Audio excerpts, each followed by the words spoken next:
एक समय में एक प्रतापी राजा था। राजा के 3 बेटे थे।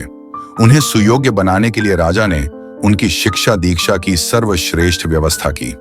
जब राजा बूढ़ा हो गया तो उसने अपने सभी पुत्रों को अपने पास बुलाया। उसने कहा, पुत्र, हमारे राज्य में नाशपाती का एक भी पेड़ नहीं है, इसलिए मैं चाहता हूं कि तुम सभी एक पेड़ की खोज में जाओ और वापस आकर मुझे यह बताओ वह कैसा होता है। लेकिन राजा ने एक शर्त भी रखी कि उनके तीनों बेटे अलग अलग और 4-4 माह के अंतराल में जाएंगे। इसके बाद तीनों आकर एक साथ प्रश्न का उत्तर देंगे। राजा का बड़ा बेटा सबसे पहले गया, उसके बाद मंझला और सबसे आखिरी में सबसे छोटा बेटा गया।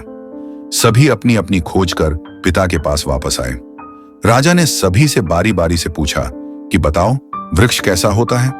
सबसे बड़े बेटे ने उत्तर दिया और कहा कि पेड़ बहुत अजीब है, उसमें ना कोई पत्ती ना कोई फल, वह एकदम सूखा है।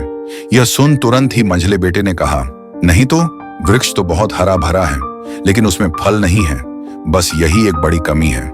यह सुन तुरंत ही सबसे छोटा बेटा बोला, मेरे दोनों बड़े भाई किसी अन्य वृक्ष को देखकर आ गए हैं। नाशपाती का पेड़ तो हरा भरा है, फलों से लदा हुआ है, मैंने खुद देखा है। तीनों बेटे अपनी अपनी बात पर अड़ गए। तब उनके पिता ने कहा कि जो तुमने देखा उसे ही सही मानो, वास्तव में वही सत्य है। तुम तीनों नाशपाती का ही वृक्ष देखकर आए हो। जो तुमने बताया है वह उसी वृक्ष का है, लेकिन तुमने अलग अलग मौसम में उसे देखा है। राजा की बात सुनकर तीनों पुत्र एक दूसरे का चेहरा देखने लगे। राजा आगे कहने लगा, पुत्रों, मैंने जानबूझकर तुम तीनों को अलग अलग मौसम में भेजा था।